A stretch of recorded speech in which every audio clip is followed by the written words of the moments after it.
So the title of this video is 12 controversial topics in Fate Stay Night and Fate Zero, which is an interesting topic because what does this mean by controversial? Controversial as in in-universe, what characters are afraid to talk about? Or controversial as in what the fan base doesn't like to talk about or will cause loads of outrage? Because both are very different, as it is expected. I can't really think of 12 controversial topics in universe, so I imagine this is going to be within the fan base. And I mean, one of them I already know it's going to be a controversial topic, which is like, which one is better, Fate Zero or Fate Stay Night? As well as the order, which one should you watch first, Fate Stay Night or Fate Zero? I'm almost certain that's going to be a topic of controversy. Personal opinion, I don't like Fate Zero anime that much. The novel was much better than the anime adaptation. That said, I can see why people prefer Fate Zero over Fate Stay Night. And as for order, just watch whatever you like. I don't really care. Just, you know what? Best one to start with, Fate Khalid. There you go. Go watch the lollies.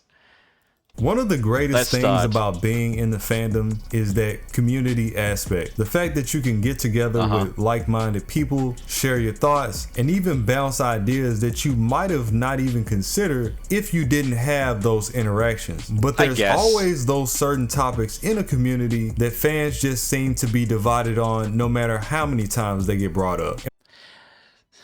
Fate community topics. Obviously, I talked about those ones, but what other ones would be? Is it going to be like power levels? I know there was a time where power levels discussions were brought up all the time within the Fate community, but I feel like that's been mellowed down quite considerably, especially with the introduction of Fate Grand Order. I feel like most of that has gone away, but maybe that's just because the Fate Grand Order community just doesn't care, and there might be pockets within the Fate Stay Night and Fate Zero community specifically that still care about power levels. And not to mention, it's like, I feel like the moment you have Gilgamesh in the fray, any discussion about power levels just kind of becomes mute. Unless you're talking like with the stuff that shows up in Fate Grand Order. But like in Fate Stay Night and Fate Zero, it's like Gilgamesh is there, so who cares about power levels? Nothing matters really. And we're going to go through some of those today. I'll start off with one that's pretty heavy. Fate Zero is the best Fate out of all of them. No. Lies. I guess that's what makes it controversial. Disagree. Hard disagree. Nowhere even close. I am sorry. Now, if you're talking about anime, sure. I will concede that the Fate Zero anime is better than the Fate Stay Night anime. But you cannot tell me that Fate Zero, the story of Fate Zero, is better than the Fate Stay Night story. I'm sorry. That's like someone coming in and saying The Hobbit is better than the Lord of the Rings.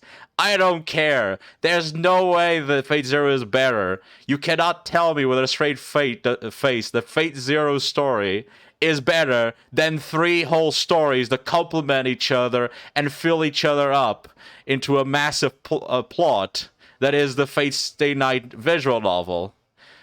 Sure, the anime, Fate Zero, is a lot better, but that's because the Fate Zero was designed with a straightforward plot that's easy to animate. You can't animate Fate Stay Night that easily because there's 3 different plots. Well, that's my personal opinion. Obviously, other people have different opinions. And that's why it is a controversial topic. So he is correct. It is indeed a controversial topic. This is one that's been circling for a long time. Considering the success of Kara no Kyokai, you can just imagine how ecstatic Fate fans were to find out that Ufotable would be doing Fate Zero and to see that they would finally be getting the adapt. I will say... one thing, I never give credit, but I have to give credit about Fate Zero. Fate Zero anime brought so much highlight to the Fate franchise.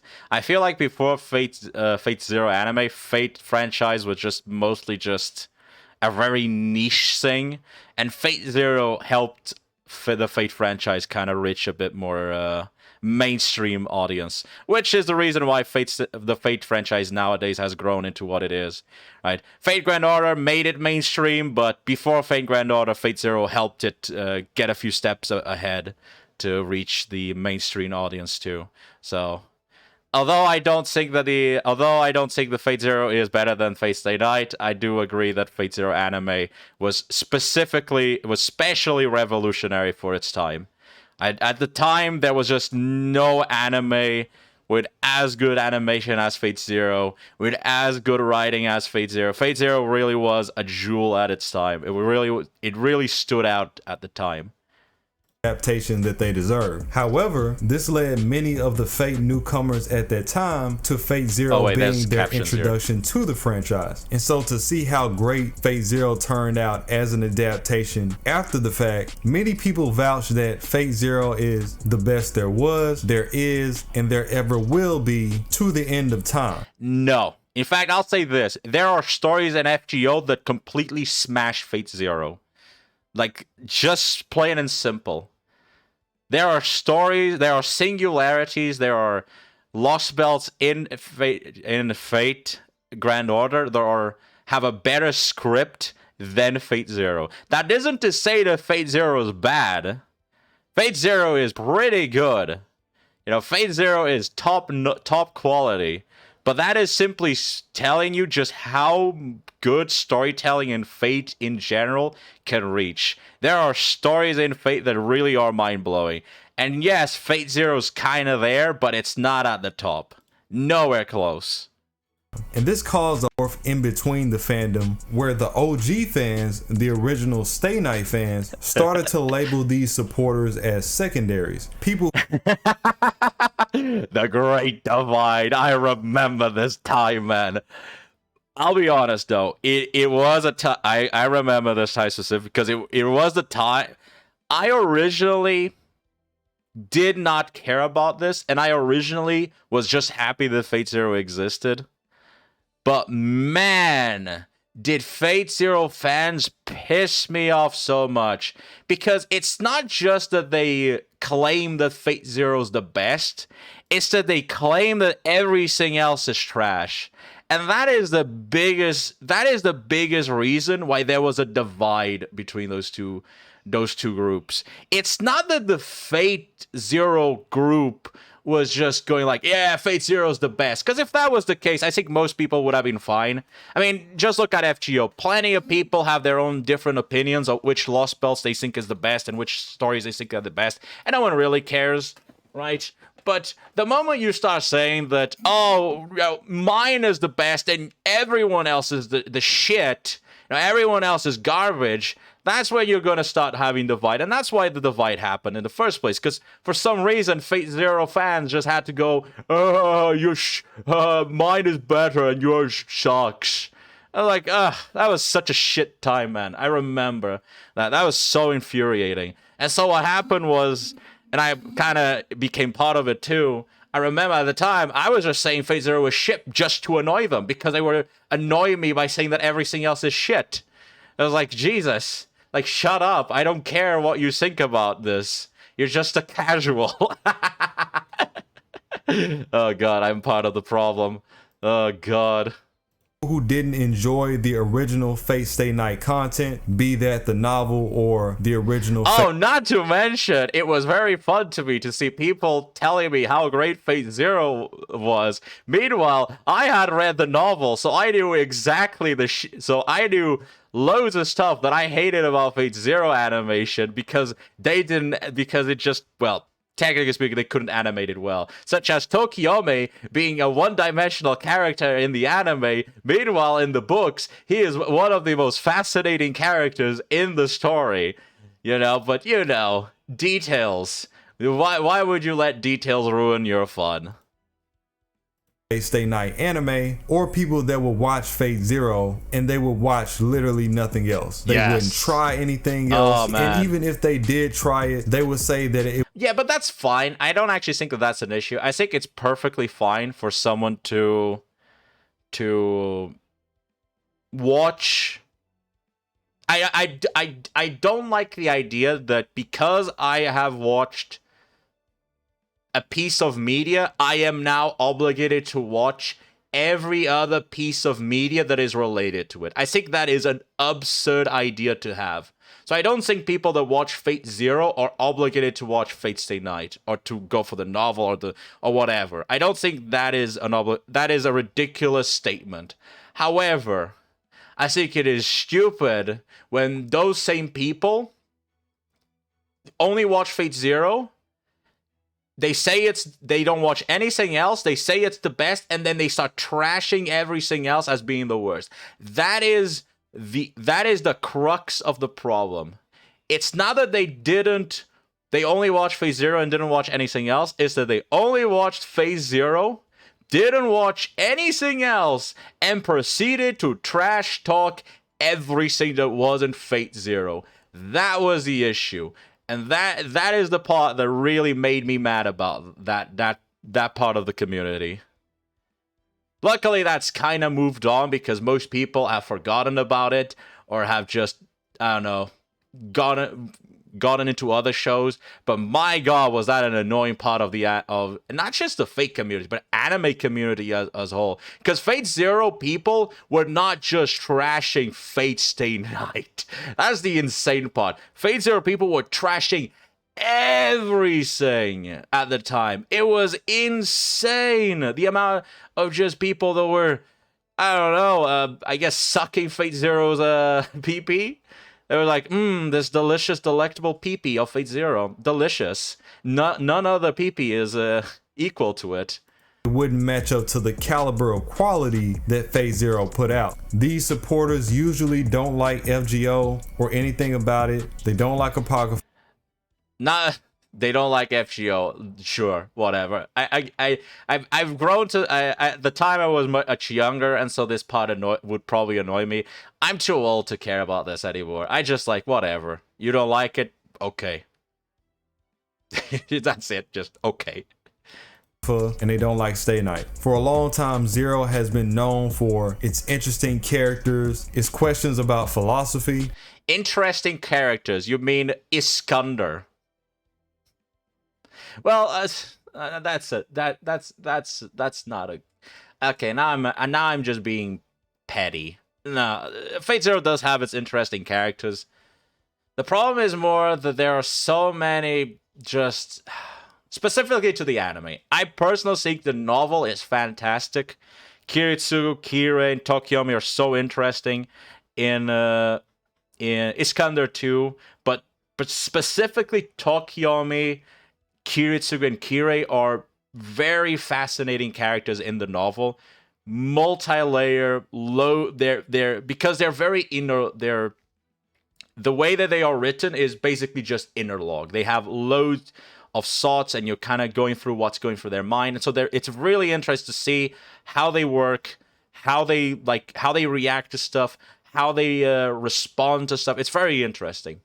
However, I don't think the anime did justice to any of those three. Kiritsugu in the anime is completely different from the Kiritsugu in the novel. People who watch the anime think Kiritsugu is a badass. In the novel, he's a goddamn coward. He's a crybaby. He's constantly shitting his pants.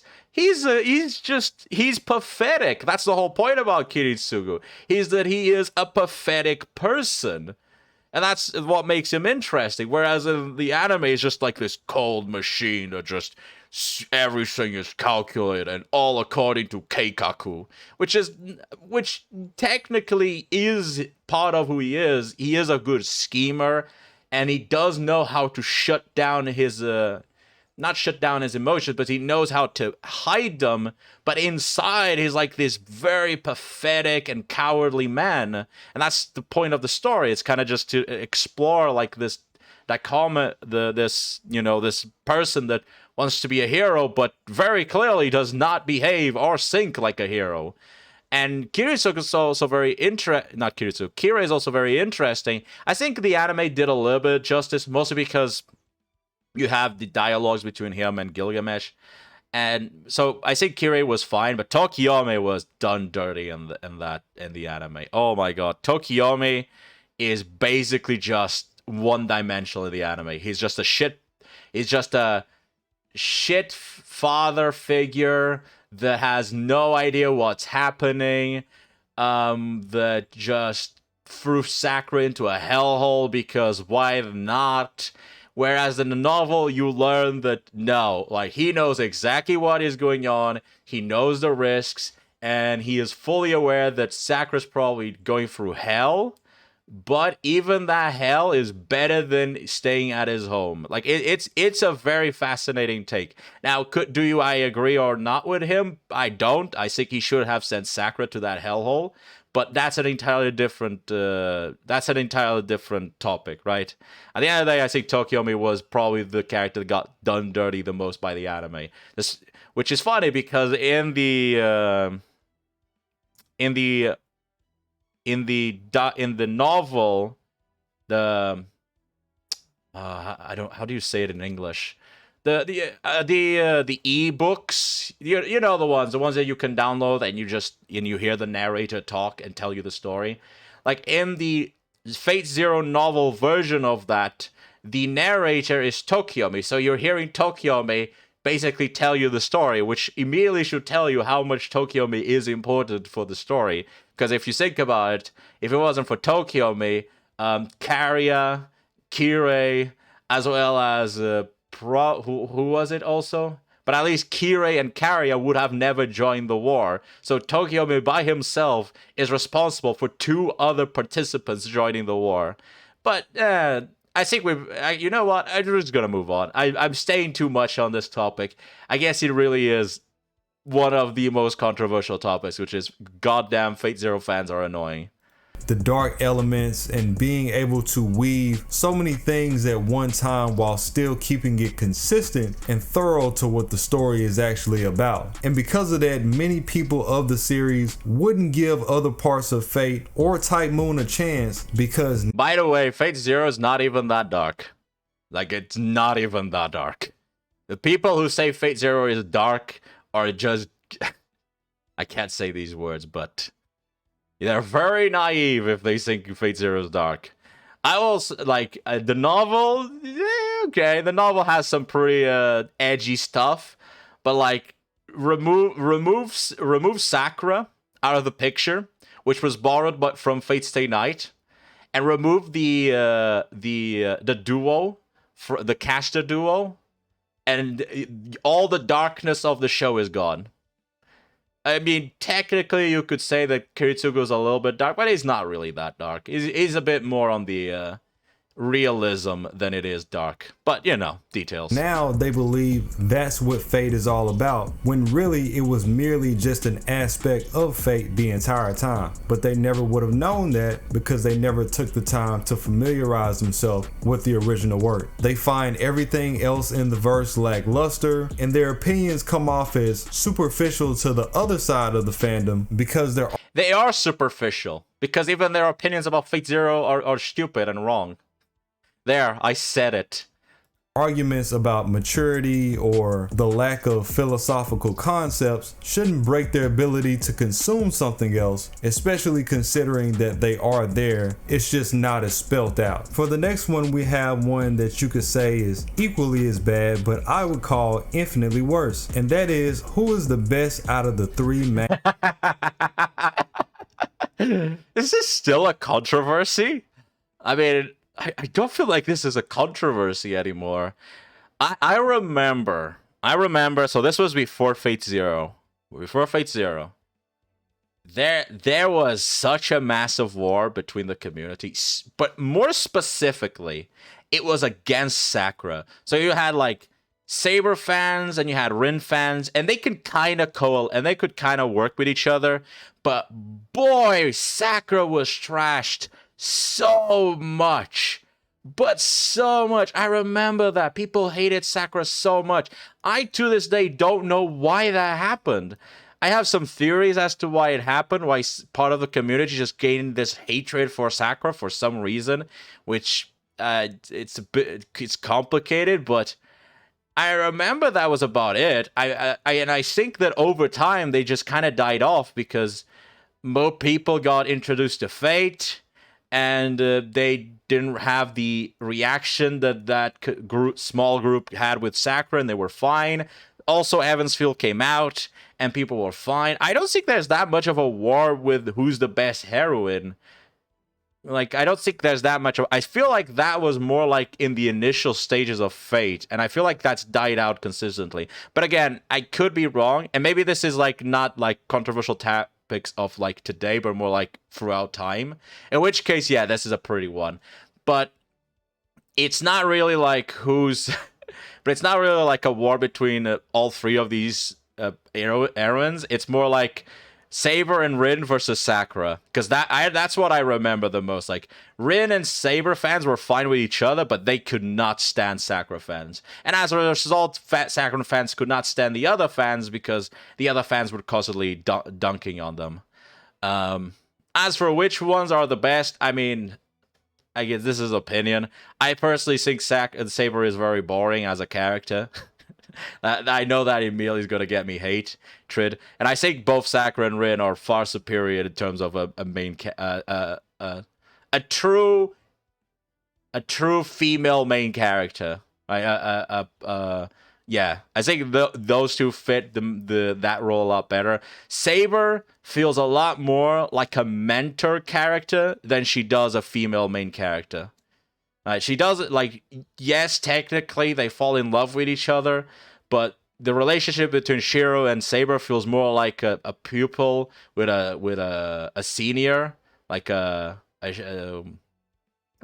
student with the teacher. Whereas with Rin and Sakura, it feels like an actual relationship between a boy and a girl. Heroines. Now, this is a conversation that I've seen since I've gotten into the fandom. It never ends. It's really more so the fans. Also, the best heroine is, of course, Medusa, and everyone knows that. And fight me. It's just busting each other's chops, but there will always be a discussion of who's the best main, Saber, Sakura, or Rin. Oftentimes, when this conversation gets brought up, many people that like the cult will just say things like, "Oh, that conversation doesn't matter," or "Just like whoever you want to like." Exactly. But on a realistic note, one character has to be written better than the others, and facts don't care about you. But that's not how it works.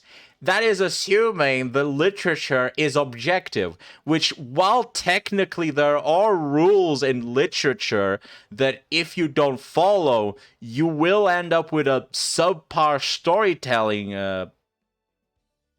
You're going to end up with a subpar story because of just the way humans digest information and the way that they interact with stories. But that doesn't mean that every human is going to react the same.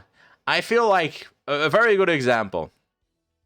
I feel like younger people will have more interest in characters like Saber and Rin, whereas older people have more interest in characters like Sakura, just by the very nature of the topics that are brought up. When you look at Saber's storyline, it's a lot about idealism and a lot about dreams. And look, that is very fun when you're young and you're naive, which is the whole point of the Fate route. It's about naivety. But as you're growing up, you kind of grow out of that phase. Rin's story feels a lot more like teenager. You're kind of figuring out who you are. You're kind of growing into and you're kind of like figuring out where you have to go. And Sakura feels like the one where it's like, okay, I'm going to settle down. I'm going to stop being crazy. I'm going to stop doing what I am. I'm going to settle down and start a family. That's what Sakura's roots feel. So I feel like depending on your age, your reaction to each route is going to vary a lot. Which is also the reason why I feel that a lot of the hatred towards Sakura has died out as time went on. Because as time went on, more and more of these people that hated Sakura started growing up, started becoming older, and that hatred started to go away because they started seeing that Sakura's story is actually more about maturity and growing up and becoming an adult than it has to do with worms and all the lewd stuff. feelings. But the problem with the entire argument is that objectively, you would be basing the best of the three off your own personal values. Exactly. So if you're a person that values love and family, you're probably not gonna like Saber as much because the whole thing around her abandoning Mordred and being so. I don't think. I understand what he's saying, but I don't think that example works. The reason why you wouldn't care that much about Saber if you value family and thus is not and love is not so much because she abandoned Mordred, is more because you have a better character as a choice that represents those values, which is Sakura. Right? Sakura is the one that represents the love and the family. Rin is the one that represents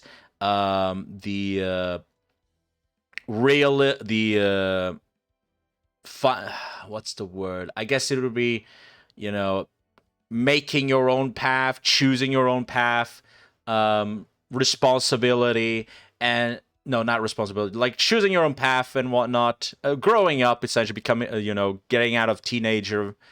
And the Saber one, to me, is more the childlike mentality of dreaming, pursuing your dreams, making your dreams a reality. That's kind of the whole point of Saber, which is why Saber to me feels a lot more boring, because I just find that a bit overused. Ah, yes, chase your dreams, make them true, no matter the cost, and then that's how you get unlimited blade works.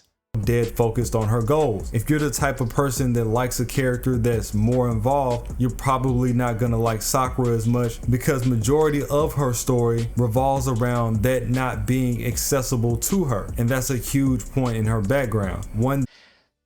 If you like a character that's more involved, that's a bit of a weird statement.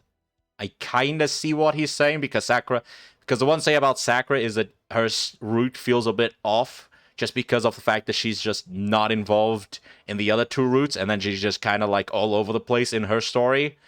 I'm not sure I agree with that, but I understand what he's saying. At the end of the day, what he's saying is that depending on what you are looking for, or depending on what you put more value on, you are gonna like characters differently.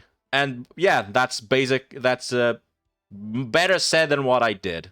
That fans often hold against her as just some type of damsel in distress. Let Kariya react to stuff without me. I am reacting to Fate stuff. Yes.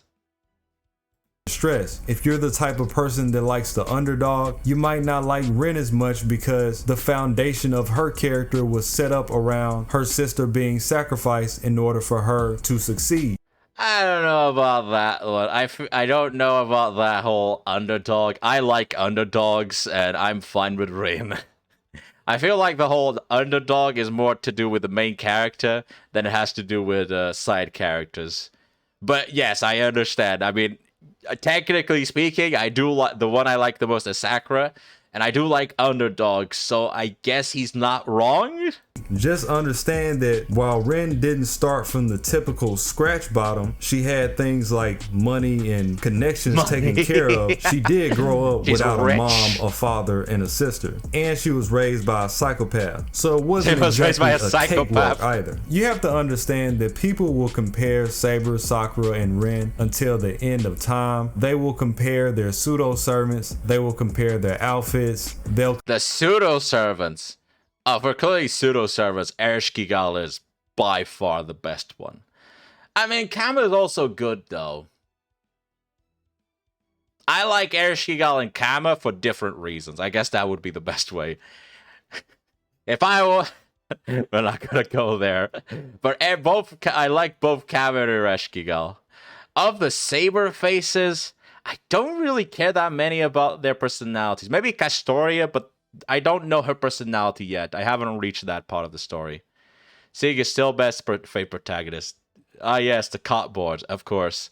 We're still only on topic 2, so there's 10 more to go. Compare their dialogue. It doesn't matter. It's always been a thing. Some people might even throw Ilya and Kirei in there. Kirei is the best. Yes, that is correct. Kirei is indeed the best female protagonist. She is the heroine of every route.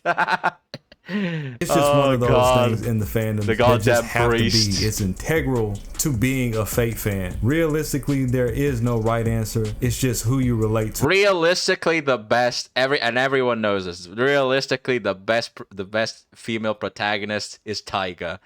The most. By the way, it's Saber. Anyway, like a Saber, exactly. So that is funny. Get to our third controversial topic. Okay, third one, and we have Fate Zero images. Oh god, what is it now? Again with Fate Zero? We have the Banquet of Kings, where there's no way there's controversy with the Banquet of Kings. What? There's no way there's controversy with the Banquet of Kings. If there is one thing I will give to Fate Zero, is Banquet of Kings is my favorite scene of Fate in general. I think of all of Fate, the Banquet of Kings is like number one for me. It is so good. The three kings, Saber, Iskander, and Gil meet up and talk about ideals and how they would rationalize a certain situation, but more specifically, how Gil and Iskander felt about Saber wanting to redo her reign, and them both making a mockery of her for her wanting to change things, saying that's not a true kingly way. But both of them felt like, I did what I did, and that's it, and if you feel a way about it, that's too bad. And if you're watching this for the first time without context, many people in the fandom agreed with Iskander and Gil for the longest time, and they still do. The controversy is agreeing with Iskander and Gilgamesh. That's not really a is that really a controversy? I mean, I'm pretty sure the whole point of that I mean, I get it. At the end of the day, if you've only watched Fate Zero, it's not like you really know what Saber went through, and it's not like you really understand like the whole background of why Saber failed. Because Saber Kingdom did not fail just because of her actions. Saber was fighting against loads of stuff, including her own siblings, such as her sister, who literally effed her and made a child out of it. But so Saber probably had the most complex reign compared to the other two, just in terms of how much stuff she had to deal with. But like, I don't see how this is controversial. I think the banquet was pretty normal. Like, each one gave their opinion. Each one defended them pretty well. And you could kind of see why they were kings. Whether or not you agree with them, that wasn't the point. The point was that these were people that truly were kings. They truly ruled, and they succeeded.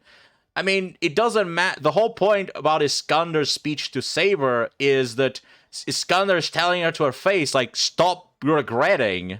You know, stop thinking about how it ended. Think about the actual process, right? It's not about the ending, it's about the journey. That was the whole point about Iskander. Like, because Saber only thinks about the end of her reign. She's only thinking about, oh, I failed it. Oh, it collapsed. It's like, and Iskander's like, dude, stop thinking about, how it ended. Don't forget that everyone was behind you and supported you until the end. And that's kind of the whole point. I don't know. I don't feel like this is too much controversy, but maybe I just missed this controversy.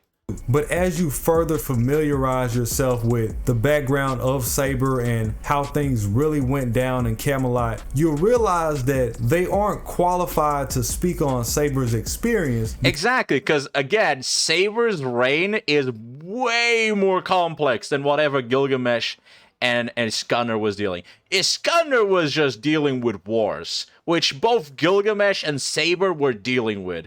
Gilgamesh was dealing with gods. Meanwhile, Saber, which, to be fair, is pretty good, is pretty, like, badass and whatnot, but considering Gilgamesh could just very quickly just dismiss the gods, and which no other individual could do the same. Right? Only Gilgamesh could insult the goddess of love and not get punished for it, and instead his friend got punished for it. No other human would be able to do the same. Meanwhile, Saber is dealing with dragons, invasions, witches, giants, trolls, treachery, knights. She's dealing with everything. It was not an easy time for her. Because her experience is her own. Other than them also being kings, the way that she went down was completely different to everybody else. True. One that they've still yet to witness. And so this later started to cause a divide in, you know, maybe Saber... That's also true, because Saber's ending is pretty tragic at the end of the day.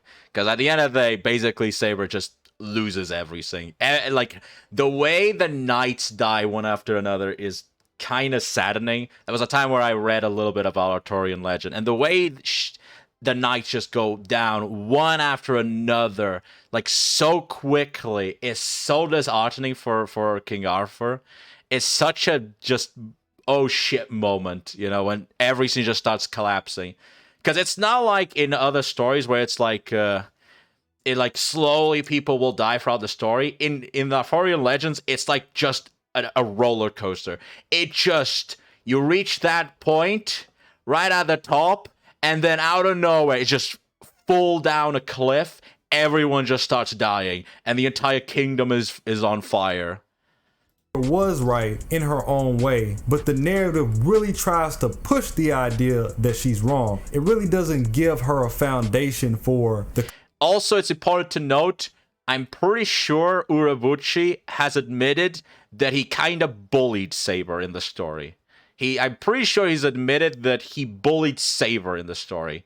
Like, after reading it, like, it was very clear that he had written Saber really badly. And I think most people who have read Fate Stay Night agree that Saber in Fate Zero feels very different from the Fate Stay Night Saber.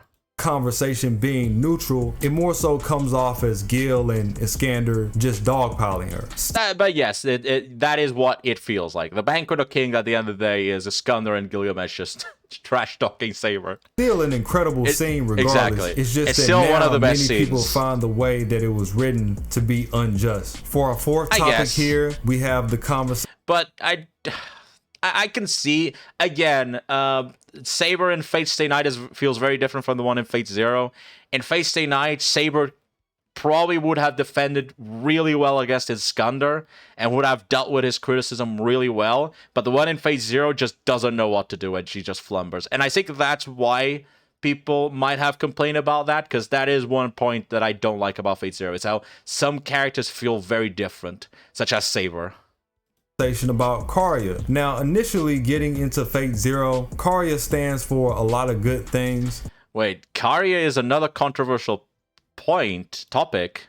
The conversation about Kariya. Now, initially... What, Kariya's a piece of shit?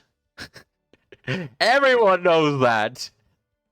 You know what? Do you know who Kariya is? Kariya is your stereotypical isekai protagonist who thinks they are the savior of the world. They're gonna get all the bitches. They're gonna get all the lollies. That's who Kariya is. A delusional idiot who ends up doing more harm than good. That's who he is. And that's not just me from saying it. That's Urabuchi's description of Kariya, that he's a delusional idiot that does more bad than good. Getting into Fate Zero, Kariya stands for a lot of good things, and you might even see his pursuit to save Sakura even after leaving his family and coming back. That's another thing, like his pursuit to say about his pursuit about Sakura, like he never, there might be a point where he did indeed care about Sakura and might have wanted to save her, but after a certain point, he's not even saving her because he wants to save her. He's saving her because he wants to F the mother. He wants to bang the mother. That's why he's saving Sakura, because he wants the MILF. To be one that is noble, especially considering who he was under. Zoken is just a vile person to begin with. True. And it makes you want to champion his decisions. But again, later on down the road, many people have broken Kariya down, myself included. I did an entire video on this, that Kariya isn't nearly as benevolent as people try to make. Oh no, Kariya is disgusting. Like Kariya was fantasizing having having a family with the wife and the children of another guy. Like, he literally just fantasized himself in the guy's place. Like, he was just a delusional, horrible person who happened to, because the stars aligned, and it just so happened that, oh, if I do this good deed, maybe she'll like me. He tried to do the good deed, but at the end, you could tell that he's really ready to just do bad deeds if it means he can get what he wants. Make him out to be. It's not all justice, and that's the entire point of the characters in Fate Zero to begin with. They're supposed to draw you. A lot of people thought Kariya was this straight-laced guy, when really, just like the transitions that you see in his face, you can see in his character as he slowly starts to get further into the war. His obsession with Tokiomi, the fact that he choked out Ren's mother in cold blood, the fact that he tried to use Aoi's children for his own personal gain. Beyond trying to save them. Not to say that he wasn't trying to save them, but there was a much bigger picture at play that didn't get distinguished at the beginning. For the next one, you have Ren saving Shinji in the UB dub route. In the UB dub? Oh, Ren saving Shinji. Why are people... Really? There's a controversy? Isn't this just... isn't this a... I get why people want Shinji to die. I really do. I get it. Shinji's a horrible person. But it's not like Rin knows what happens to Sakura. It's not like Rin knows what Shinji does to Sakura. As far as Rin is aware, Shinji is just a bastard. He's a jerk. He's creepy. He is kind of R-worded. You know, he's kind of there, but as far as she's aware, he hasn't done it yet. He hasn't crossed the line. You can't blame her for saving someone she doesn't know enough about. You know, you can't blame her for not letting a piece of shit die when she doesn't know that he's a complete piece of shit that has no redeeming quality. Now, this is one of the lesser known topics. It was a very interesting thing for Rin to do, character-wise. No, it wasn't. No, it wasn't. Rin is all talk and no bite. Rin is all talk and no bite. She will talk shit about killing you. She will talk shit about, you know, going around murdering people. But at the end of the day, that is all just bravado. And the moment that she actually has to make the choice, she will always choose the non-violent one. That's when she threatens to kill you, she doesn't actually kill you, she just wipes your memory, and you just resume your life as if nothing had happened. She doesn't actually kill you. It's the same thing with Shinji. She doesn't want to kill Shinji, but she wants to intimidate him. Considering the type of person that Shinji was, for many reasons... Yes, but Rin doesn't know that. Rin doesn't know what Shinji does to Sakura. Rin doesn't know what Sakura's going through. So it's not like you can blame her for making that choice. She doesn't have that information. I am 100% certain that if Rin had known what Shinji does to Sakura, she would have let him die. Because she would have been super pissed. She probably would have stormed into the Mato mansion and burned it to the ground. People think that Shinji is by far one of the most vile people on the cast, and for good. Yeah, I would agree. I think Zoken probably might be a little bit, but I get it. Zoken is not pathetic. I guess that's the one point about him. Like, Zoken is vile. He is a horrible person, but he's not pathetic. I can call him loads of horrible words, but I cannot call him pathetic. Whereas Shinji is all of that, plus he's pathetic. Which makes it even worse, because it's like, my god, you really are a worm.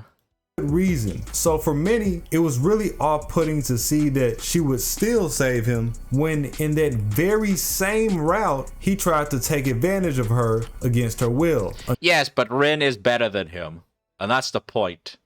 Rin is not gonna lower herself to his level. Rin is better than him, and that's the point. If Rin acted that way, I feel like that would be a character assassination, because Rin is supposed to be this much more mature person who doesn't let her emotions get, full control of her. She's still a little bit emotional, but she's generally much more rational about things. And that's what makes her better than Shinji. She's not going to let her emotions say, oh, kill this guy or let him die. No, she's going to save him, because at the end of the day, he is Sakura's brother, and Sakura will be sad if he dies. Even though he does horrible things to Sakura, but she doesn't know that. Until Ku stepped in and stopped him. Many people also felt the way that she would save Shinji, where she would clearly be risking her life, but she wouldn't risk her life to save her sister Sakura. It obviously showed.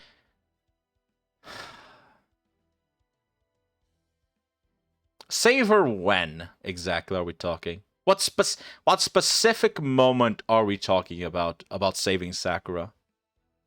Because when she saves Shinji is about to die. I do not remember a moment where Sakura is about to die that required Rin to save her. Now, if they mean like, oh, she didn't save her from the mansion, she only learned about what was really happening in that mansion much later. Not to mention, she learned it without Sakura being present. She didn't really have there is a big difference between you encountering someone who is in a death situation and having that split-second decision of, do I save them or not? And having compared to, for example, knowing that someone's in danger, but you're nowhere close to them. Right? If I'm like walking down the street and someone's about to be run by a car, I will have a moment of decision to be like, do I save them or not? And there will probably be lots of pressure for me to try and grab them and pull them out of the way. But if I hear like, oh, someone's about to be ran over by a car like 2 blocks away, I'm not gonna run all that way to save them. It has nothing to do with me. So there's a big difference between encountering someone who's about to die in the moment and knowing that someone's about death situation, somewhere close by. A big difference. I don't think these two can be. I don't feel like these two situations can be compared.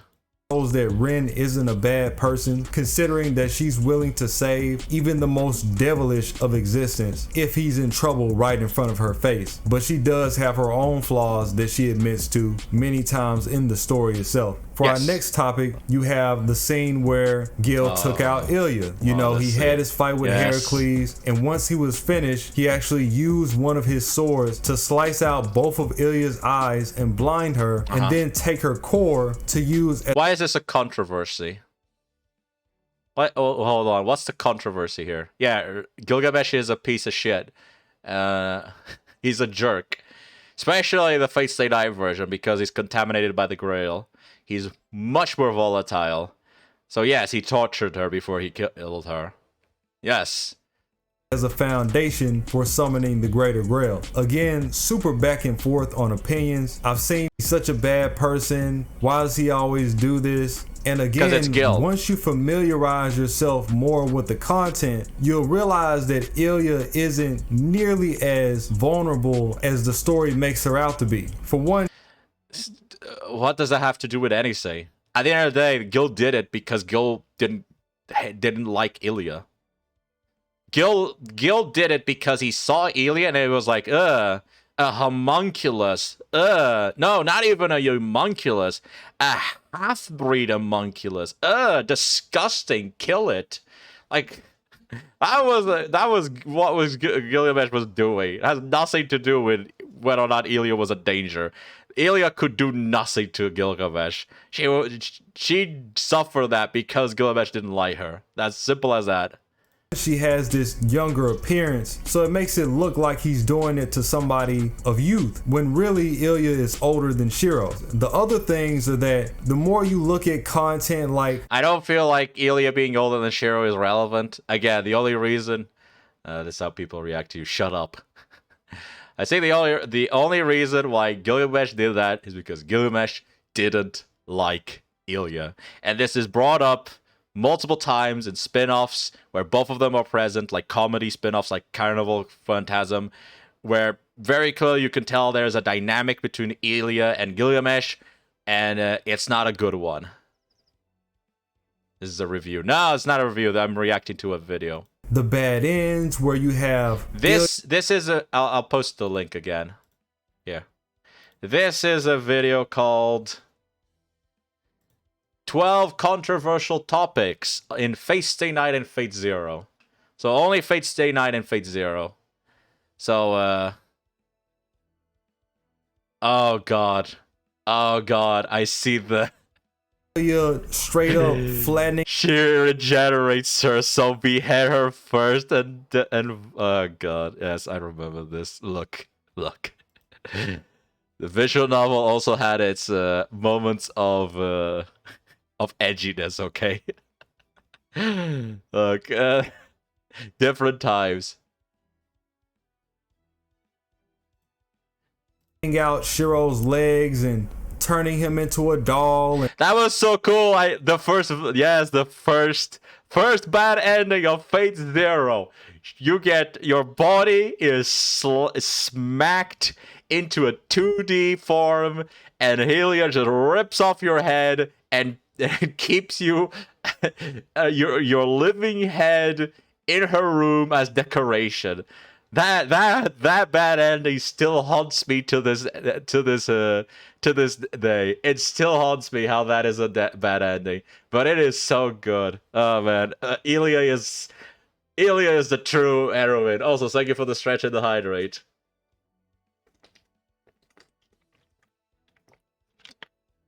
I am going through memory lane right now. I'm enjoying this so much. It's been so many years since I've seen these topics being brought up. Oh man, I am having flashbacks here. Oh man, good thing I saw this video. It literally came out today. And have Heracles throw him across the entire... I say the story is just crazy. At least the animation is great. The bad endings are something else. Some of the bad endings are very creepy. I'd say that the one where Ilya squashes you and keeps you as a head is probably one of the more memorable, just because it's the first one, and I think it's also one of the more violent ones. Obviously, you have more violent ones. Jesus, there are way more violent ones. There's another one that's from Heaven's Feel, which is probably the worst one of them all, which is what Dark Sakura does if you fail to convince her to, or I guess if Rin fails, which, oh boy, is that ending bad. Yes, that's why it's called a bad ending. Oh man, Sakura just sends Rin into a pocket dimension and basically forces her to go through everything she had to go when she was up until the modern point, and then she does the same with Shiro. That is a bad ending. That is really bad. Basically, Rin and Shiro get tentacle R-word for eternity. Area just for the fun of it, and I've covered this here on the channel, that kind of started to change the way that people viewed Ilya. There's even a canon part of the Fate route, This Isn't a Bad End, where Ilya told Heracles that he could have his way with Saber and Rin if he could get a hold of them, flat out. Yes, because Ilya is not a child. She has the body of a child, but she's an adult. And not only is she an adult that has a vendetta against Shiro. She really hates Shiro. She really wants him dead. Like, she really hates Shiro. It's only by interacting with Shiro, like, over and over again, does she slowly mellow down and become, more you know, the Rin that the Ilya that everyone loves, which is a more upbeat and sympathetic character. But before that, she was like, nah, I want you all dead. You goddamn bastards. It was around the time where they were having the fight in the forest. So these days, it's more of, is Gil a bad guy? Because now people are saying Gilgamesh is a bad guy. Like, that's not even a question. He is the villain of the story. He wants to commit genocide on the entire population and only let the strong survive. Ah, yes, he's totally the good guy. Of course. How could I miss that one detail? Saying that Ilya deserves it. Then you have others saying that he blinded her so she didn't have to fully witness him taking the life of Heracles. No, he blinded her because he wanted her to suffer. It's really that simple. Gilgamesh is a jerk like that. That's his personality. At least she didn't have to continue seeing it. So I've seen that argument as well. The next one we got is the Deen versus Ufotable. Oh man, the Deen animation. To be honest, the Deen animation, as much as people criticize it, if it wasn't for the Deen animation, Fate Stay Night would have never been a franchise. Deen animation is what put the Fate franchise on the map. You sort of a Fate insult that would make even me anger, okay? What is the insult? Conversation. A lot of people think Deen is a horrible studio. They think that is a bad adaptation. At the time, so here's the say, the animation did not age that well. But at the time, Fate Stay Night was not that badly animated. At the time, Fate Stay Night, Deen version was perfectly within standards of what anime is to be expected. If you really want to get a comparison, just look at your average nowadays isekai and look at their animation. Obviously, they're nowhere near as bad as the Deen version. But I am certain that many of these isekai animes that are coming out that are having these very generic animation are getting effed by their animation. Like, completely effed. And if they had anywhere near as good animation as, for example, the Jobless Reincarnation one, the Musen Tensei one, they had animation anywhere close to that one, they would be more popular. But they don't, and so they are getting effed by that. So like this animation was the norm at the time. Income-wise, sales-wise, even Tsukihime was successful anime. Yes, but Tsukihime anime did not put Tsukihime on the map. The Fate Deen animation put Fate on the map. It brought awareness that Fate Stay Night existed. And the main reason for that is there's loads of people like me who watched the anime, and were like, oh man, this looks interesting, but I have loads of questions. Where can I find the answers? Oh, there's a visual novel with more stories. Okay, let me check it out. And loads of people that were like me, and that eventually got into the visual novel like that. So the Fate Stay Night Deen, as bad as it was what put the Fate franchise on the map. And obviously after that it improved with all the other animations, but if it wasn't for the Fate Deen animation, Fate would not be where it is today. And that Ufotable should be the only studio to ever touch a Fate work, period. And I think everyone wants Ufotable, but to be honest, I'm now kind of more open for other animations, especially with Babylonia, because Babylonia was pretty good. And also you have the Fate Strange Fake OVA that came out and looks fantastic. Oh my god, it looks so good. That OVA was so good. So I was like, now I'm more open to other stuff that's not Ufotable. But yeah, at the time I remember it's like, oh, we want Ufotable and only Ufotable. That's because it was a commercial product with pre-release, post-anime. Still, yeah, you're right.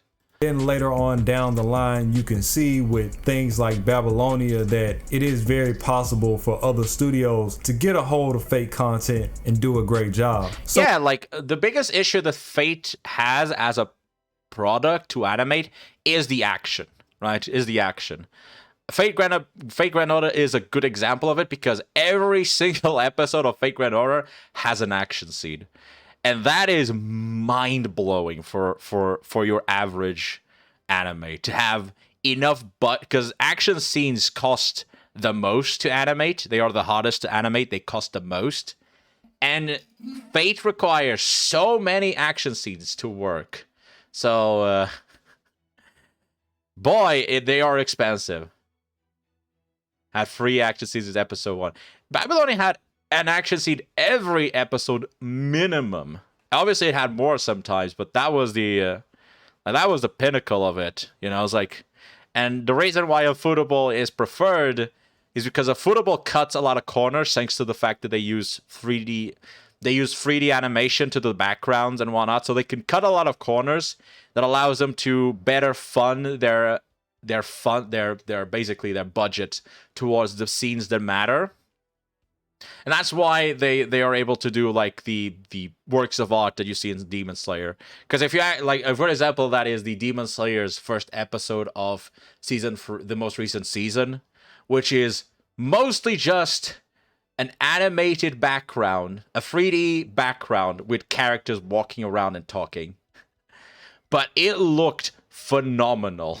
And I could tell you that scene was probably less expensive than most scenes done by animes of average isekais.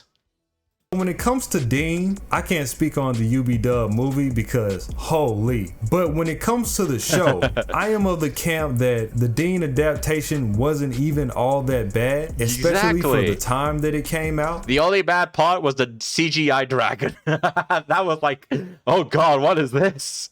Kind of crazy to think about. I know Deen came out in 2006, and then adaptations like Karo no Kyokai coming out in 2007 completely blowing it out of the water. Karo no Kyokai is a movie, though. You can't compare an anime with a movie. Not to mention, it's also Ufotable, and Ufotable we know right now that is probably the best at animation. I can't wait for Genshin Impact anime, which is being made by Ufotable. I am really hyped for that because I really do believe that Ufotable has the ability to turn garbage into diamonds. I mean, anyone remember when Ufotable adapted the shark bug movie? Something. It was a weird movie. It was trash, but it looked so good just because it was made by Ufotable. It was stupid. It was so bad, but also so good. Probably come out before Genshin. Oh, God. Sad. I mean, actually, not sad. I do like Mahoy. Gyo by... Yeah, that one. That one's so bad, but at the same time, so good because the animation... Because Ufotable managed to make the animation so good. It's... Like, that's to say about Ufotable. It doesn't matter if it has a trash story, they can make animation that is out of this park. For Deen, it just feels like it came at a bad time. It was the only adaptation people had at the time, so many people probably just accepted it for what it was. They were just happy to have a Fate adaptation in general. Then you got the other side asking, why are you mixing all of the routes, plus adding things that aren't supposed to be there? Now you're gonna God. That's the elitism. I mean, I kind of understand, but it's fine. At the time, Deen, you kind of have to understand the mentality of the people that were doing the animation. As far as Deen was concerned, this was just a one-done deal. They were just gonna grab Fate Stay Night, they were gonna animate them, and it was just gonna be one more anime in their gigantic catalog, and nothing would come out of it. Right? They were expecting it to just be an average anime, which is why it looks average. Right? That's why it looks average, because they were not expecting it to be like this, you know, they were not expecting it to grow into this massive franchise that we have today. And that's why they mixed all the roots, because as far as they were concerned, they weren't going to pick this up again, because it was probably not going to be popular. Turns out they were wrong, and they messed that one up, huh? Imagine if Deen had actually given a proper like animation to this, and probably Deen would be swimming in money right now. instead of Ufotable. Yeah, that is kind of predates. Yeah, I know, but it's important to understand like there are logic reasons as to why the anime is the way it is, and it doesn't necessarily means that the animators wanted to make it bad. It's more about logistics. To have the mass majority thinking that the story isn't as great as it actually is and we're just gassing it, but they'll never know this because you can't push a novel, but you can push an adaptation. It's just way more accessible. Not to mention the novel to this day, you can't have nuance on the internet. God damn it, I knew it. The internet sucks.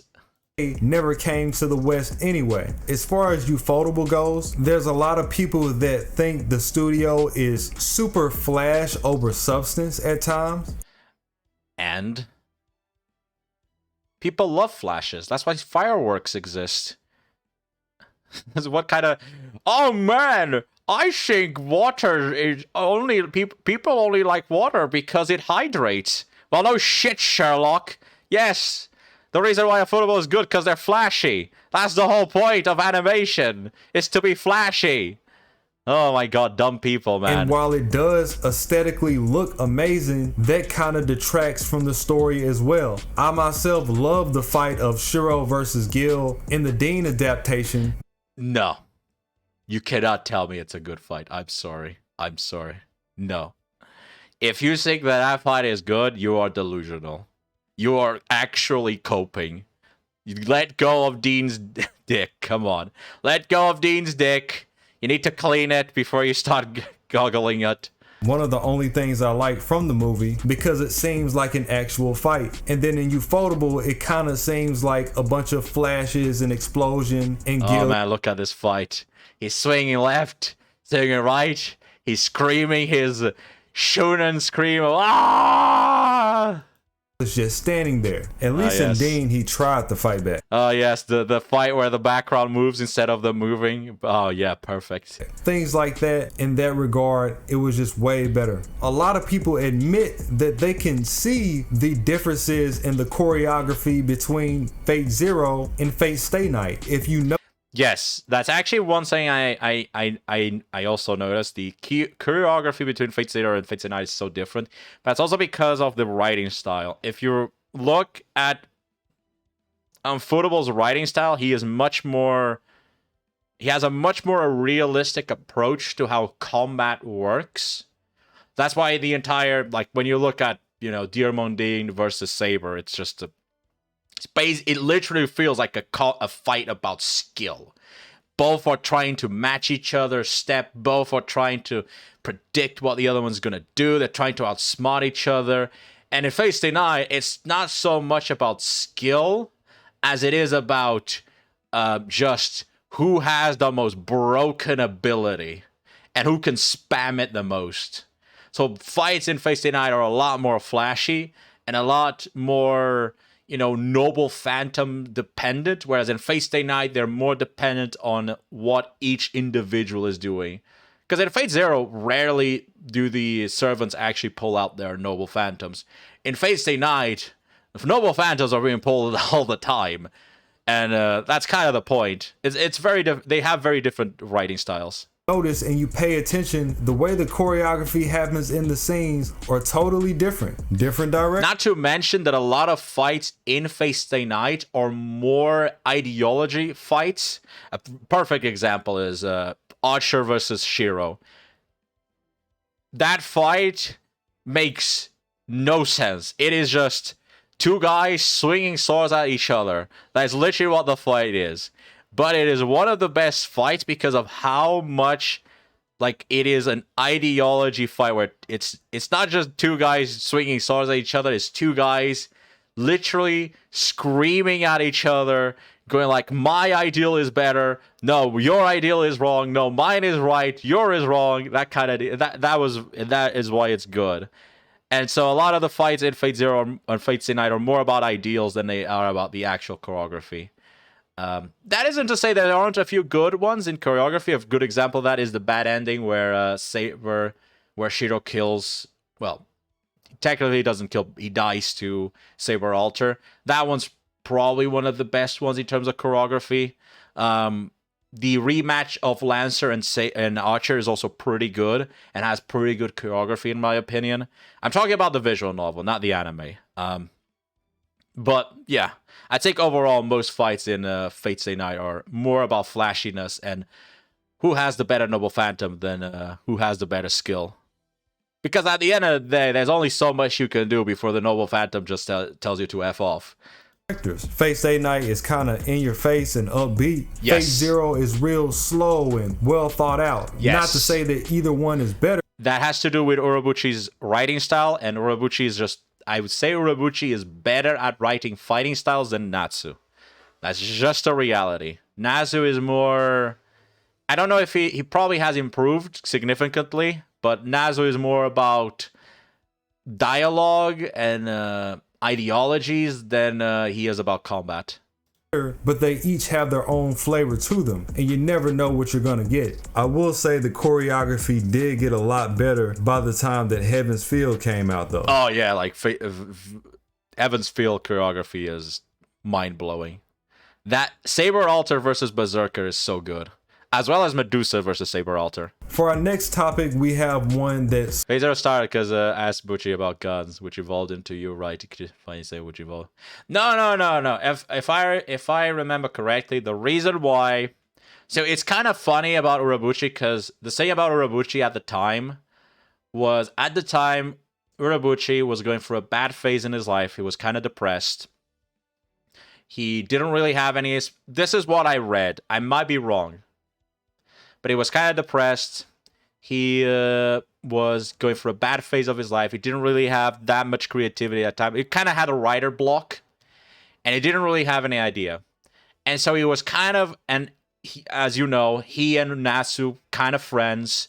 And at the time, basically was approached and was like, hey, since you're kind of having a writer's block, how about, you kind of, practice with someone else's work, like you try writing this instead of trying to write something new. And that's basically how Fate Zero started. Like, Urabuchi was just like, fine, I'll write it. Because he was having a writer's block, and it was also kind of in a bad period. And that's how he started writing Fate Zero. That's what I think. That's what I think I read. It's been a long time. I could be wrong. And if I'm wrong, it's fine. I'm not gonna be like, oh no, I'm right. If I'm wrong, I'm wrong. But I think that's something like that. The Tail's okay. And that's what did originally ask about God. Oh, okay, so he did and evolved like it. Yeah. So yeah, that did happen. Okay. So the next topic. I don't know which number we are. I think we're at 7. Is the next one Tokiomi? Oh boy.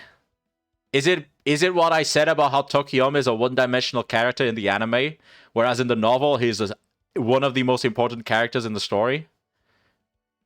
Around to 0, and that's the fact of Tokiomi abandoning one of his children. Okay, no, never mind. We're talking about Sakura. Okay. Together. As you guys know, Tokiomi... Yes. I remember this controversy. It's basically, is Tokiomi stupid or not? I guess that is the ultimate question. In the anime, it comes off as dumb. I would say if you watch Fate Zero anime, if you make the conclusion that Tokiomi is dumb, that is a perfectly valid response, because the anime portrays him as a one-dimensional character. But if you read the novel, like the light novel, I don't think you can come with the conclusion that Tokiomi is dumb. At the end of the day, Tokiomi did what he thought was the best option. Furthermore, he does, because of the very nature that magecraft is a hidden art, and families don't really share what they do and how they learn, Tokiomi doesn't know what the Makiri actually do.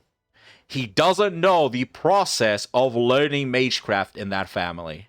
As far as he's aware, it's probably going to be similar to his, which is a generic way of learning magecraft. And I'm pretty sure if Tokiomi had known what Sakura was going to go through, he would have not he would have not given her to Makiri, and would instead give it to some other family that wouldn't do the same thing. So it's more like Tokiomi did the best decision with the information it had at hand. The Eldeath. Maybe even like it's like there's loads of reasons. The reality is Tokiomi didn't know what was going on.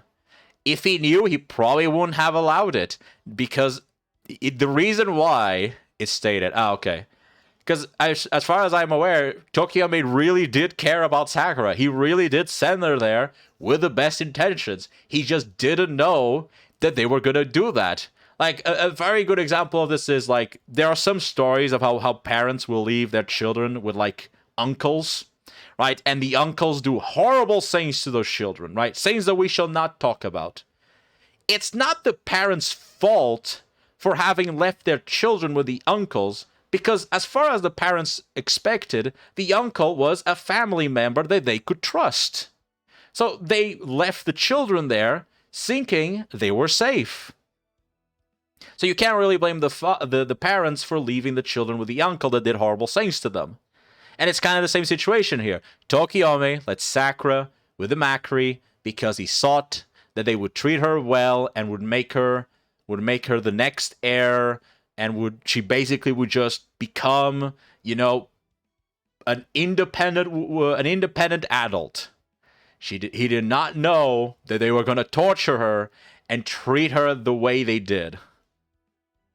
Had two choices. He could either abandon one of his children and have them go over to another family and potentially have a good life, that way they both win, or he could have the Mages Association get involved and have them put his kids in formaldehyde and use them as lab studies. So considering that he really didn't want the latter, he ends up abandoning Sakura and she goes to the Mato household. And it's also important to note that generally people will go for what's more convenient around them. And who is the family that is closest to Tokiomi that he can immediately like interact and be like, hey, what you think? Would you like to adopt my daughter? Who is it? It's the Makri, because they are just happen to be the closest. If there was another family close by, he probably would have asked them too. But there wasn't. There was only the Makri. So like it's not really Tokiomi's fault. But it's understandable why Tokiomi is treated the way he is. And it's mostly the anime fault. You don't learn, the anime doesn't tell you this. Like, it doesn't tell you what's going through his mind. It doesn't tell you the decisions he's making, because that's all in the light novel. And unfortunately, that's just how it is. So, in hopes that she would also have a good life just on the other side of the spectrum. And a lot of people feel a way about... You think the Tokiomi's wife would have accepted Sakura going there if she had known what was going to happen to her? The only reason why she kind of accepted it was because Tokiomi told her that she was going to be happier there, that she was going to have a good life there. And she was like, fine, I'll accept it. I'll let her go because she'll have a happier life there. If she had known that Sakura was going to suffer, she probably would have also forced Tokiomi to do something. So it's like, it's a lot more... It's too bad. Yeah, it's so stupid. This is one of the reasons why Kariya is such a horrible piece of shit. If Kariya, at any moment, had just told her what Sakura was going for, she would have immediately gone to Tokiomi.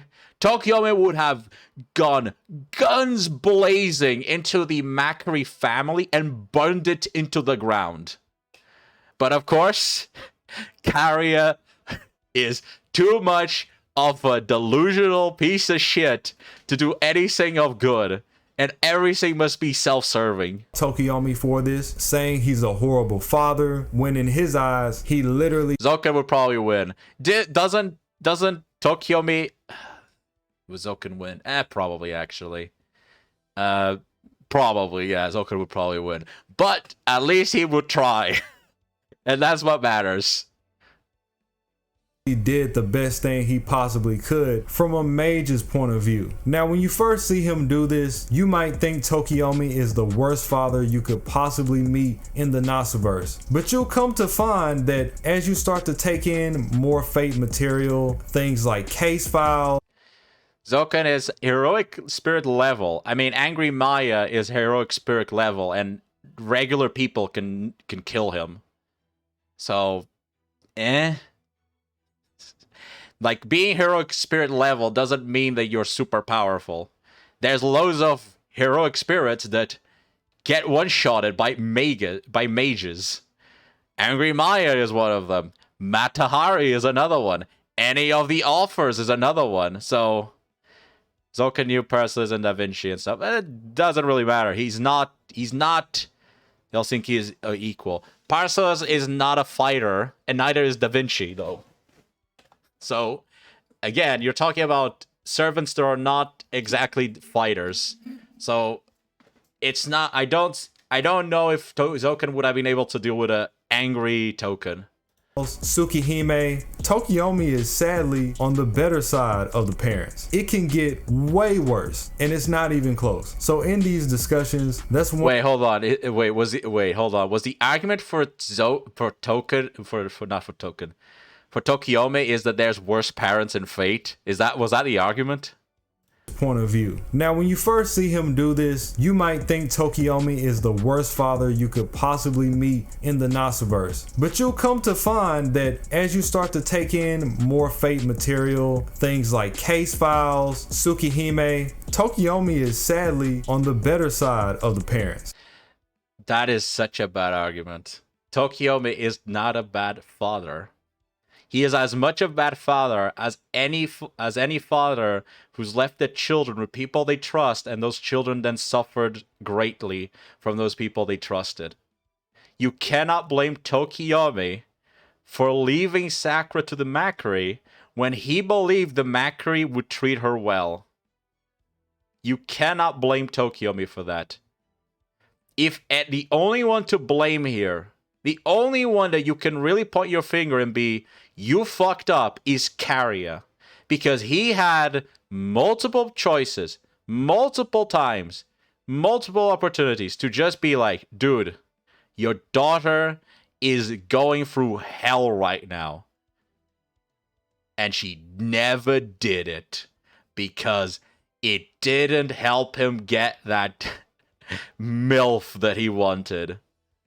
It can get way worse, and it's not even close. So in these discussions, that's one of the many things that I've always seen a love and hate divide in regards to Tokiomi's character, especially if you consider addendums like the Servant Universe, where he's not nearly as bad of a father because he wasn't put in that type of position. But you know how I feel. He's still a hoe regardless. For the next one, we have another from Zero, and that is Kirei and Kiritsugu are both horrible people. As characters, yes, many people define them to be brilliant, the way that they contrast and they serve their purpose in the story. I would say that Kirei is probably less of a horrible person, which I know sounds insane, but Kirei is technically less of a horrible person. Because Kiritsugu, this is me going to Kirei's speech, but when you really analyze both characters, what both of them are is basically you have Kiritsugu who he knows evil, like he's supposedly a good person who knows evil and commits evil, and Kirei is a bad person who knows evil and tries to avoid doing evil. So technically speaking, you could say that Kirei is the better person because he can control himself and his own nature and be like, no, I will not do this evil act, even though I feel like I really want to do it. Whereas Kiritsugu, he doesn't want to do it, but he's like, for the greater good, I must do it. And he does it. I don't like greater good character. I mean, not in literature. I mean, like, personally, I think the greater good characters are way worse than evil characters. Because greater good characters are, for the most part, delusional. And delusional is a good description for Kiritsugu.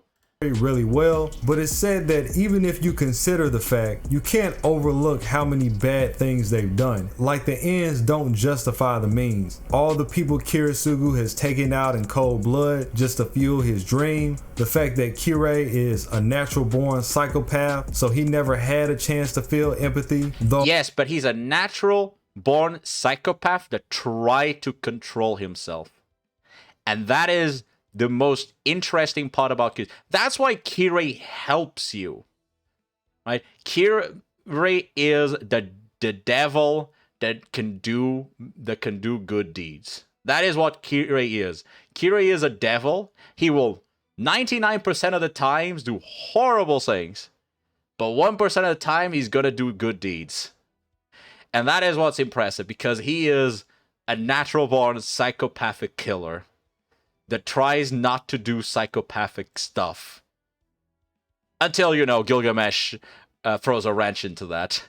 As human beings with morals and standards, you still have to hold it against them, because how could you let such a monster be on the loose? If this was a person in real life, you wouldn't think twice about him. You lock him up and throw away the key. But as a person of fiction, there's often times where I've seen people say that these are some of their favorite characters, and a lot of people really just don't understand. Yeah, like Kirei is very fun. He's also one of my favorite villains. Yeah. And this is fiction. Them, and they stand for so much more than the story gives them credit for. It's just that's also true. They do stand for more than what the story.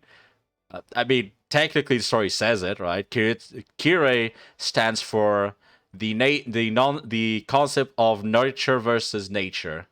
That's what I feel like. That's what Kirei stands for, which is like, how much does nature and nurture matter? And I feel like in the case of Kirei, what matters for him most is the nature part, right? He was born a psychopathic killer, and no matter how much nurture you try to deal with him, no matter how much you try to change his environment, his nature doesn't change. And that's kind of, I feel like, what Kirei stands for a little bit. Type of dynamic. And then going into the next one, you have the ideology surrounding Shiro and Emiya. A lot of people really just don't buy into what they think. No matter how many times it gets shown, they just feel like Shiro is foolish. I've even seen people say that Emiya is a coward and a crybaby because he spent the entire story coming back to complain about making the wrong choice. And that's the whole foundation of... Yes, he did. I want to see you go back in time, seeing your dumb self, and not immediately start yelling at them, being about all the bad choices they did in their life. You would do the same. Everyone would do the same. If you had a choice to go back in time, meet your younger self, the first thing you would do is call them an idiot for all the dumb shit they did. His character. I've witnessed some crazy arguments. Honestly, their characters are exactly what you make of them, and like I was mentioning with the outlook on Saber Rin and Sakura, it's really where you hold your values. If you're a type of person that's realistic, there's no way that you could dance with their ideology, because it kind of goes against the grain of that, right? An untainted soul that still wants the best of everybody, even though they've seen the world for what it truly is. When in modern times, and in any time for that matter, that's just not the way that life works. Looking at our next one, and I might as well be throwing a Molotov at my mic with this one. Any novels attached to the Fate works are overrated. Now, every novels attached to the Fate works are overrated. Every novel? Every novel? What do you mean by novel? Do you mean other Fate stuff, like Fate Apocrypha, Fate Grand Order, or but novel? Why novel specifically? I can understand somebody coming at this angle. Me personally, I think they stand up to what a lot of people have been saying that they are. But at the same time, expectation is a real thing. So when you're constantly gassing something and trying to shove it down people's throat, and then it's not exactly like you framed it, they're gonna give you the worst response imaginable. That's why I say I understand that you really like the series and you want other people to like the series, but you gotta... What are we talking about here? Fate novels? Like which ones? The Fate Zero one? Like, are we talking light novels, visual novels? What are we talking about here? Down. Just say it was good and tell people to check it out. You don't gotta be like, oh, it's a masterpiece. Oh, he's talking about Fate overall. Okay, I get it. He's talking about. Yes, this is true. This is 100% true. I've seen this. I've kind of participated in it a little bit. I've grown out of it. Don't worry. I know what he's talking about. He's talking about how Fate fans will wank the series to such a ridiculous point and just say it like, oh, for Fate Stay Night and Fate Zero basically are the best series ever. Fate franchise, the best franchise of all times. You know, that's what Fate fans do. But here's the thing: every single fanboy of every single series show does the same. So this is not unique to Fate. This is just part of fan culture. Because then they're gonna walk in expecting it to be a masterpiece. A masterpiece means nothing's wrong. Zero. Zilch. So when you say, I wouldn't necessarily. That's true. I think that's a very modern way to look at it. The Mona Lisa the Mona Lisa is not an amazing painting of Leonardo da Vinci, and the Mona Lisa is mostly known for its history of having been stolen rather than its work of art. Yet it is still called a masterpiece. So masterpieces are way more subject than people think they are. Say things like this, you build up this expectation that should. And what is today's masterpiece may turn into tomorrow's trash, and what is today's trash may turn into tomorrow's masterpiece. So, because that's how the world of art is always moving. Some stuff is masterpiece, and other stuff is not. Be there. The other thing about this conversation is the time. Now I understand if you don't have the time, that's cool. That's fine. Oh, you mean like going for the visual novels? Oh, because yeah, because he's talking about the novels. Oh, wait, are we talking about telling people to go read? Oh, he's talking about go read the visual novel. Oh, that stuff. He's talking about that, about how Fate fans will go, you should go read the visual novel. It's so good.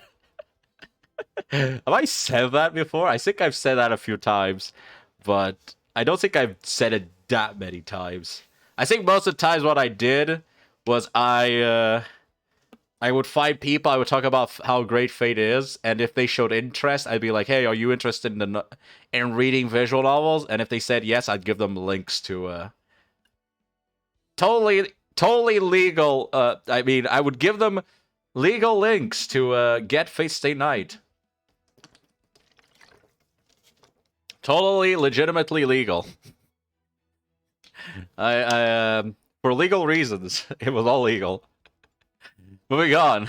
It's just the idea when people say, well, I don't have 60 hours to play a game, and then they go play another game for 8 to 12 hours in a day. It's like, I thought you didn't have time. Which one is it? Is it you don't have time or you don't want to have time? Maybe they just don't want to read it or watch it. Because, sometimes people just don't want to do something.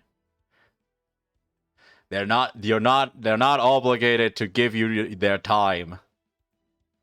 That's where it gets weird to me, because a big problem with these same people is that a lot of them are the first ones to say that Fate doesn't make sense. Like, you literally chose to be ignorant about the context and then turn around and say that the series doesn't make sense, it has a ton of plot holes, and it's lacking in foundation, but you chose to do this for like 10 hours straight. Yes, but they're not all. Yeah. I'll say this again. I said this in the start, kinda. Just because you consume a media, does not mean you are now obligated to consume every single other medium. Just because I consumed a Marvel movie, a Disney Marvel movie, does not mean I am now obligated to watch every single other Disney Marvel movie, including every single Marvel spin-off, including every single Marvel comic, including every single Marvel Wikipedia. That is an insane position to have. They are not obligated to go read a novel. At the end of the day, people watch and consume media because it is convenient to them. And the moment it becomes inconvenient, they're not going to do it. And that is the crux of the issue. The visual novel and the novel, both Fate Zero and Fate Stay Night, are hard to get by. You cannot get them legally. Actually, I don't know. You might be able to get Fate Zero. I don't know. Isn't Fate Zero translated? I think Fate Zero has an official translation. But Fate Stay Night is not. There's no English official version of Fate Stay Night. It means you have to go through. Which means if you want to get the visual novel, you have to go through some pretty alternative ways of getting it. And most people are not willing to go through that whole process. Which is why, whenever I told someone, whenever I ask someone, hey, you want to try it? Would you like to try it? And they'd be like, sure. I'd be like, here's the links. I wouldn't tell them, oh, go to Google. No, I'd be like, okay, here's where I got it. Now, so you can also get it from here. You have my confirmation that they are virus-free, malware-free, and that no issues will come from it. Since I didn't have issues with it. Case in point, dudes will farm FGO for 10 hours straight and then not read it. It's like, brother. Oh, man. I actually had that experience yesterday. I was watching a stream for a little bit. Not too much because I couldn't take it. It was someone who was just starting FGO and they were skipping everything, man. And I was like, okay, like, I get it. Like, the start of FGO is a bit, boring and generic. So I was like, okay, dude. I was like, are you going to skip all the time, or are you, like, planning to, like, start reading at a certain point?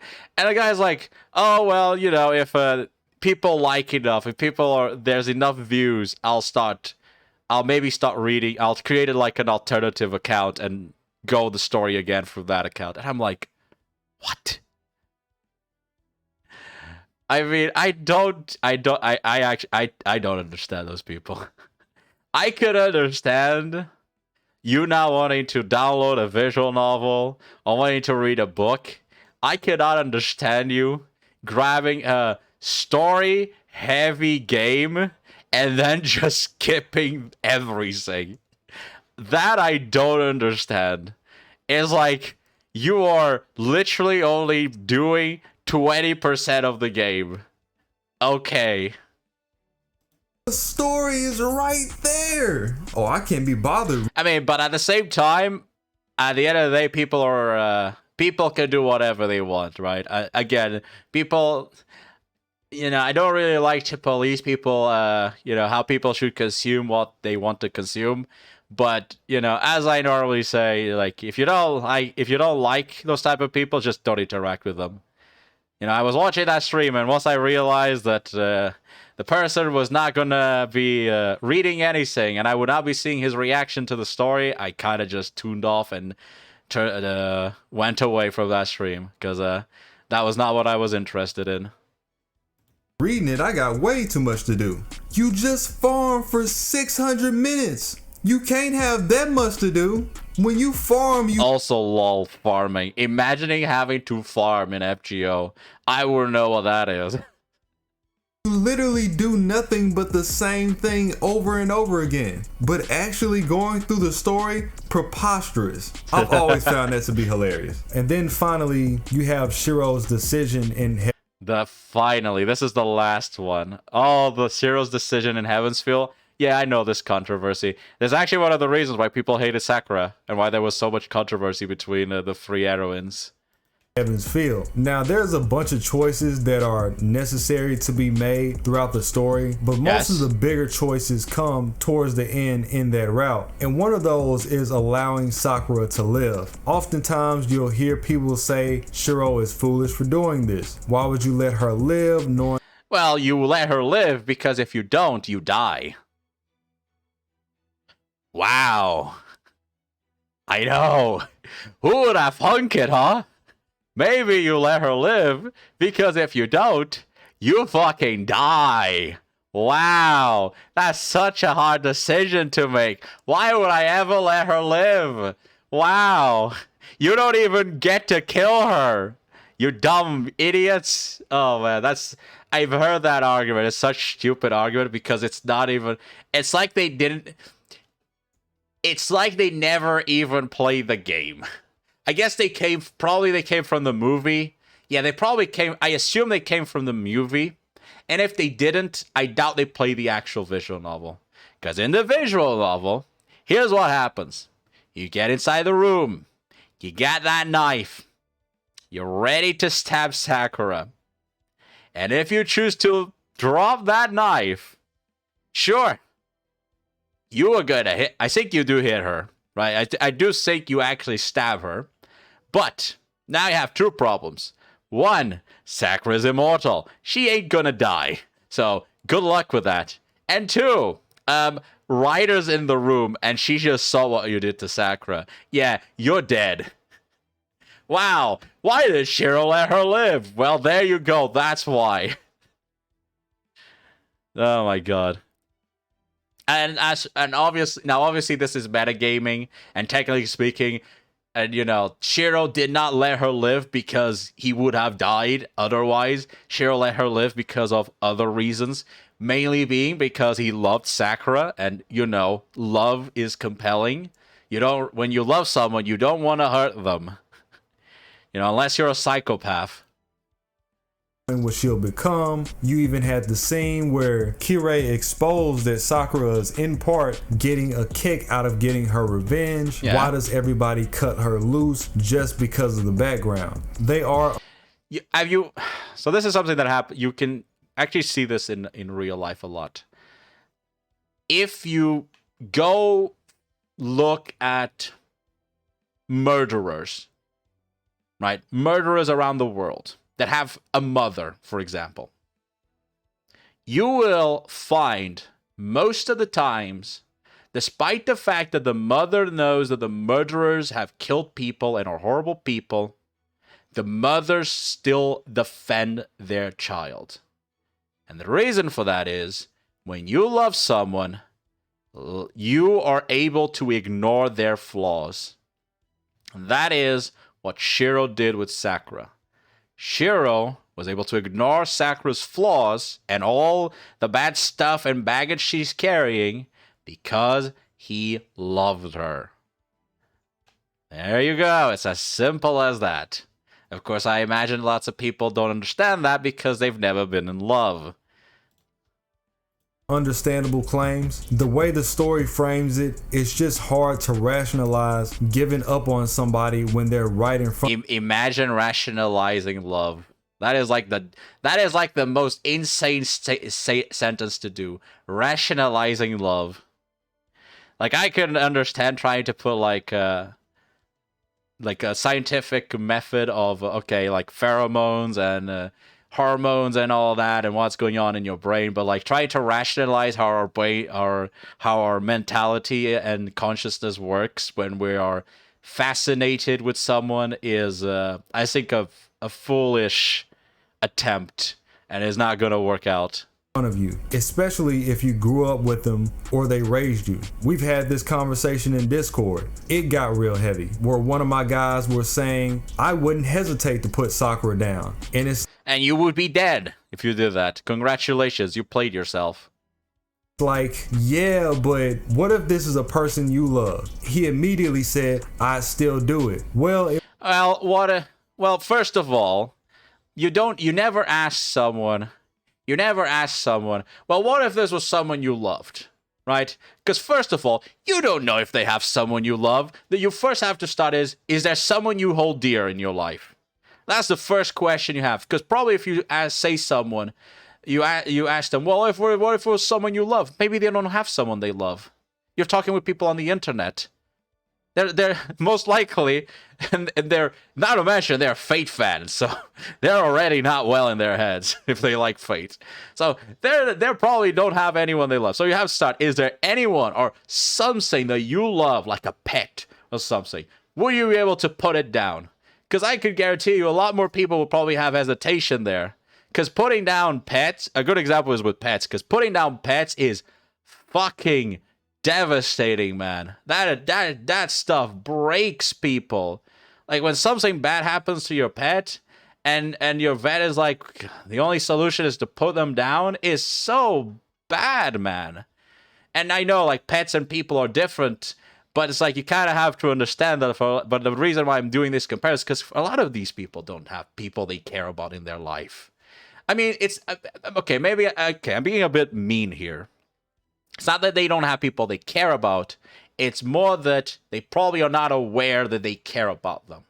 Because, you know, like when you're very antisocial, your behaviors and your way of interacting with other people is very different, right? It's also kind of pointless to talk about family members because not every person has a good relationship with their family.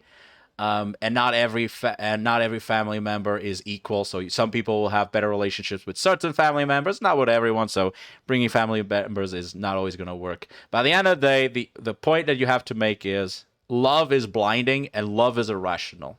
When you love someone, you are willing to ignore their flaws, be it for good or the worst. You are willing to ignore their flaws. And that is why Shiro did it. That's why Shiro didn't kill Sakura. It doesn't matter that you would have done different. You are not Shiro. You do not love Sakura. Of course you would do different. Like, that is obvious that you would do different. Duh! That is not a new concept.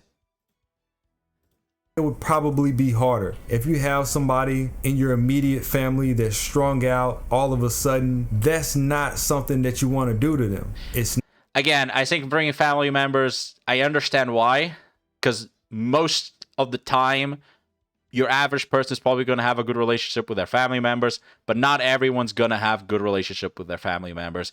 And not everyone's going to have equal relationships with all their family members. Like, there's people in my family that I don't do that well, and there's others that I do really well. And there's people that don't do well with anyone, and there's others that do well with everyone.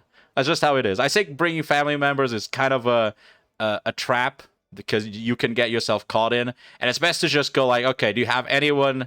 As psychologists will do, is there anyone you care about? Is there anyone you care about? Is there anything you care about? And you then build from there. If you just go straight for, oh, what if it was someone you loved? Maybe they don't love anyone. not. You know, it might be for the greater good. If it comes to the point where that person is a serial whatever, you're gonna think twice about it. You might do what has to be done, but that's a hard decision to make. So it's kind of crazy not to empathize why Shiro was so frustrated when he was holding the knife over Sakura. It's just one of those situations. Those are just some of them. Of course, we'll be getting into some others from other series. And if you have some that I didn't mention, topics that you feel are super controversial, feel free to drop those in. Man, that was... Oh man, that was a memory. That was a trip down memory lane. So many controversies I had forgotten. How did this 20... I have no idea how long it took. What time is it? It might have taken an hour, actually. Man, but this was so good. I love this video. I saw this video while I was preparing to start the stream, and I was like, okay, let me put this in the corner, so I could react later. I did not expect to be this good. Oh man, go give them a like, go subscribe. He's really good. Man, that was so good going memory line. It's been so long since some of these controversies. 1, 2, 3, 4. Oh, wait, no, not 4 yet. 4, 5.